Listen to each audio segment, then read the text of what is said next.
While just over 5 million people purchased and played through Yoko Taro's Nier Automata, only about 500,000 people purchased its predecessor.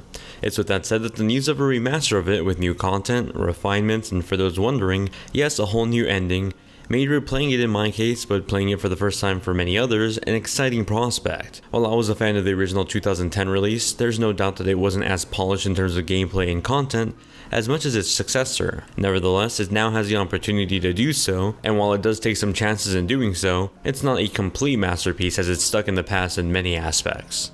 If you're new to my channel, make sure you hit that subscribe button, maybe hit the bell icon, and share the video with your friends if you find it useful. Now let's get into this review, starting with the story.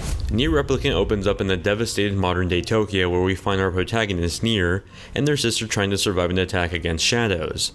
They're these otherworldly creatures with a knack for attacking people. After the attack, we learn that Nier's sister is suffering from a terminal illness only to have the timeline fast forward to a now medieval looking fantasy world. Immediately the story catches my interest, making me want to find out how in the world we went from one setting to another, how these characters are still alive and still look exactly the same, and so much more. In classic Yoko Taro fashion, its writing never gets that much easier to predict, as the series is known for taking the story to different expectations only to have the carpet pulled from underneath you, and Nier is no different in the best ways possible. Like Automata, this game also features multiple endings that help better craft together an understanding of these characters, and the new ending exclusive to this remaster only further reiterates that. What's truly most impeccable of how this world is set up though are the characters living in it. While the world in itself is already fascinating, it's seeing these depictions of characters that had to live through it, through its devastation and despair without following the traditional tropes of being the chosen ones or the heroes of light. That's what's most interesting. Instead, you're just a boy trying to save his sister, and along the way you'll meet a variety of tragic characters with their own complex backgrounds. What's fascinating is how the story depicts these characters and an honest gray representation of the figures in this world. They'll border the line of questionable actions to reach their goals and at times go beyond it, once again reinforcing that this isn't so much a story about saving the world, but a story about just living in this specific world. That story and payoff only get better the more times you play and the more endings you unlock, but at the cost of some very repetitive gameplay and a padded intro. Perhaps the most dated part of Nier Replicant is its gameplay, but luckily that's gotten a few upgrades with this release. Immediately the biggest noticeable change is its combat. While the original combat felt sluggish thanks to having to stop between using magic and physical attacks, that's been redesigned with Replicant. The end result is something more in line with Nier Automata's combat, a faster paced combo driven system. Suddenly being able to charge my magic attacks while I continue on an attack completely changes the feel of the combat. However, the same can be said for the variety of enemies and backtracking. Unfortunately, outside of finally being able to balance your attacks better, there's not much else improved with the main gameplay loop.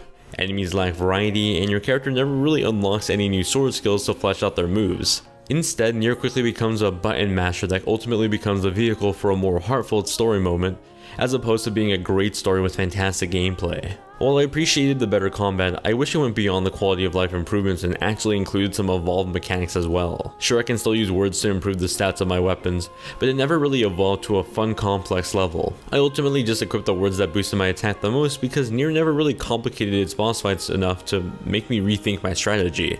Instead, it's a shallow RPG idea that could have been fleshed out a bit better. Sadly, the issues don't stop there. Nier suffers from an extremely padded introduction that comes off as a bloated fat in the form of fetch quests and backtracking. They feel more like chores that are actively used to make fun of you, to the point that the game straight up makes fun of the idea of fast traveling. Yeah, 15 hours in of backtracking back and forth, I wasn't laughing all that much. Having to go gather item after item for random citizens was just boring and left me longing for more interesting story-driven missions. It's the caveat of having a great story with a pretty good gameplay once you get past the first third of the game that feels like artificial padding. Sure, the sluggish first third is significantly improved with the quality of life improvements, along with a few interesting POV changes that alter the feeling of the gameplay, but the padded work is still there, and that's ultimately by the design of the core game, a remnant of the original 2010 release. Considering this is a 2010 game that is a remaster, not so much a full-on remake, I didn't expect a major leap, but perhaps my expectations were pretty low, and that's probably for the better. Nier Replicant's visual upgrade looks fantastic.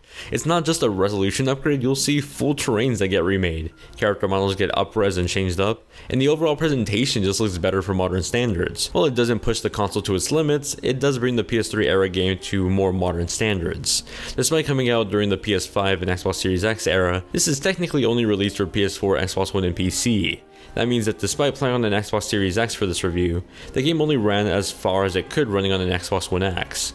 When it comes to performance, you can expect to see 1080p 60 on PS5 and PS4 Pro, while the Xbox Series S acts as an Xbox One S, running at 792p at 60 frames per second. Lastly, there's the Xbox Series X, which performs in the Xbox One X mode.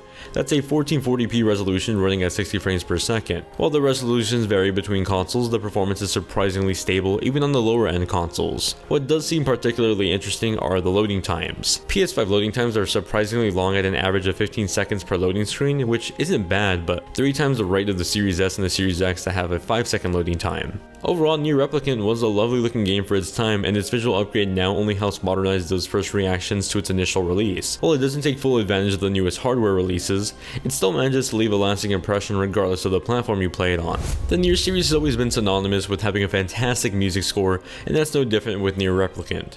If there's anything that has aged phenomenally outside of its writing and character development, it's the music. Running through the open fields, the Radiant Winds music filled my ears with hope and aspiration. NieR's vast collection of acoustic melancholy music perfectly conveys the balance between hope and despair that the citizens of this world feel. It's able to even convey those exact feelings in me in the same way a dark and stormy morning feels cozy with a warm cup of coffee. Voice acting also gets a major upgrade, not just with some new lines for the main characters, but the NPCs who now feature full voice acting. Despite their storylines not playing the most important role in our adventure, having every character have a speaking role truly helps make this world feel all the more realistic. NieR Replicant isn't a masterpiece or suddenly a better game than its successor, but what this remaster does successfully do is improve upon the original game design to be a much more approachable game for 2021 standards. Its combat is evolved to be much more enjoyable, but still leaves room for improvement. While the presentation has been uplifted, its variety of enemies and petted introduction leaves a lot to be desired. Overall, NieR Replicant is the most accessible it's ever been, helping to make it worth playing again, or for the first time, although some design choices from 2010 still sadly poke their head here from time to time. Hey gaming homies, thanks so much for watching my review. Sorry this one took a bit longer, partially because there's so many endings for the game, so it took a bit longer to finish, but I'm glad I was finally able to get this review out. Did you play NieR when it first came out, or will you be playing this for the first time? Let me know in the comments down below. Anyway, look forward to some reviews for both new Pokemon Snap and Returnal later this week, but until then, I'll see you in the comments down below or over on my Discord server.